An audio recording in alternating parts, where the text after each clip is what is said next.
And Leonard, I know shortly, not too long after Teofimo beat Lomachenko to grab all those titles at lightweight, he upon saying that, he says, I'm the A side now of the division, of the lightweight division. The A side of what? Of the, if he fights anyone in the division, Tank, Devin, Ryan, that being that he's the champ, he's the A side. Again,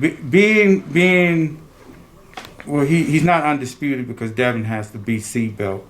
But that's a great thing. It's a tremendous accomplishment. Although Mauricio says he's undisputed, but there's a lot going on. I don't want to get in because that, to be honest, it's none of my business on, what belts he has. He's a terrific young fighter. It's a tremendous accomplishment in beating Lomachenko. It was the biggest fight that Top Rank could make on their network. It's the biggest fight that they could possibly make. But for him to make, and his pops to make that comment, it just goes to show you that the lack of knowledge about how the business goes. Because here it is, he's the B side to Lomachenko. And correct me if I'm wrong, has he ever headlined a show before? No, just the fight with Lomachenko. Okay.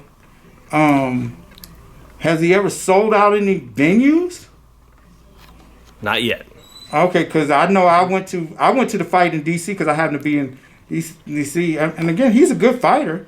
Nothing but respect for what he's done, but they're delusional as it relates to the business. Having the belts, that's a great thing. That's a great thing. But in no way, form, or fashion could he be ever even considered an A-side in anything that was going on over here. Ryan Garcia is a bigger attraction than he is. And that's a fact. That is a irrefutable fact. So it sounds like what you're saying is, world titles don't necessarily equate to being a bigger star. It doesn't. I'm just saying that history will show you that. History will show you that. Mm-hmm. I mean, because a guy fights the world champion, Canelo, I'm sure, has fought Triple G and Kovalev and Liam Smith was the champ when he fought him. Do you think he was the A side and all of that? Again, it's I don't need like to get in conversations like that because the business is what the business is, and the numbers don't lie. The numbers don't lie.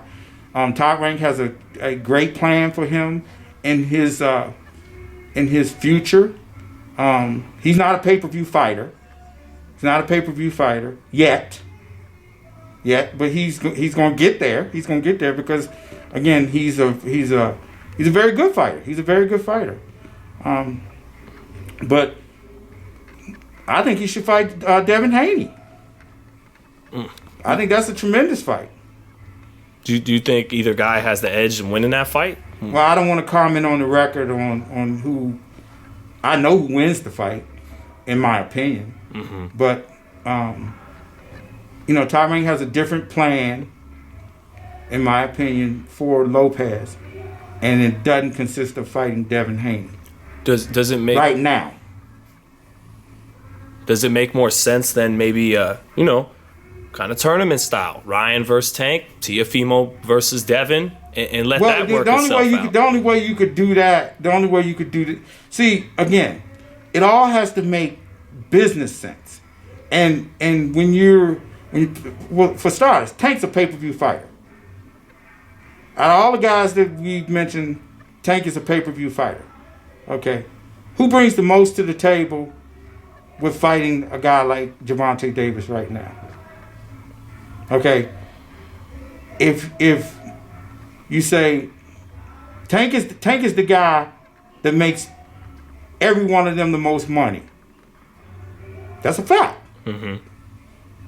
What would you say to Ryan obviously brings the most in the bank account. He makes the biggest pay-per-view, the most money to join Tank as a fellow star. Ryan Garcia brings a lot to the table. What would you say then? He's built himself. Him and his dad and his team has built himself into an attraction. people want to see Ryan Garcia for a reason. But does Teofimo bring more, what legacy wise, trying to be great? He has a couple of the belts. Yeah, he has a couple of the belts, and he's a good fight. He's a good fighter. I would never say anything negative about him and what he accomplished. But he's delusional as it relates to that part of the comment that him is. But again, God bless him. He said, him and his pop say that Bob's going to pay them $8 to $10 million in this next fight. So, hey, I love it. I love it. So you're saying that's the issue to take point with is, the A side talk. But listen. But is he still bringing enough to the table with the titles and all that, with the right circumstances? He's a good fighter. Tank's willing to fight anybody. Anybody. Somebody made a comment. Oh yeah, I'm glad you brought that up.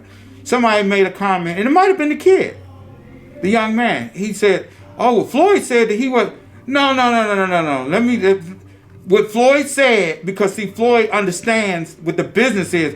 Floyd knows what our plan is, because he's a major part of the plan, and we not getting ready to sit there and divulge what our plans are.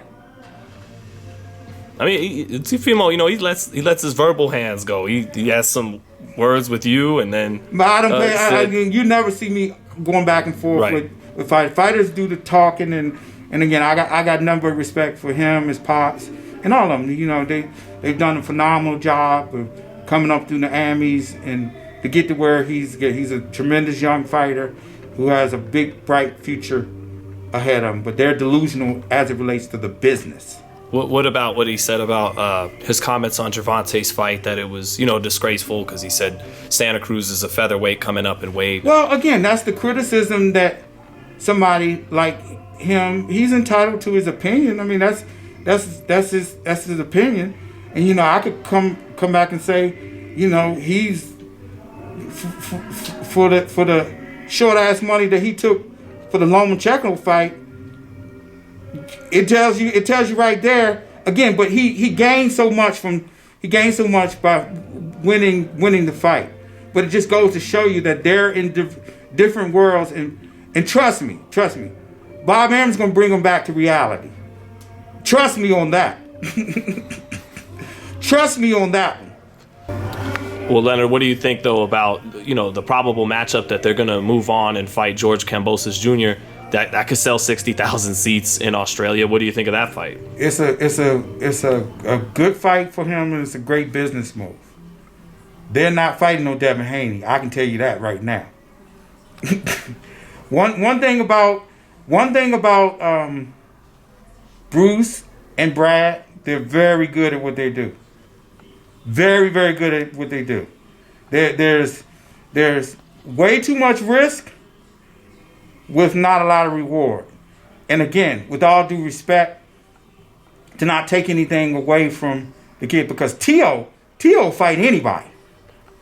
And the fighters will fight. They ain't scary. So I never want to come across like, oh, this fighter's scared to fight. No, it's the business. It's the business and the big picture of where their future is at. But Teofimo, he'll fight anybody. Well, I mean, you would think, he's got the power, speed, and skills to put something together against anybody, right? I mean, he's, obviously you would think Tank could beat him and other guys, but you can't count him out against anybody with what he brings to the table. No. Again, they have a plan for him with his career, and that's what their plan is. It ain't none of my business, but their immediate plans ain't gonna be fighting no Devin Haney. That's for damn sure. Do you think he stops George Kambosos if he heads over to Australia?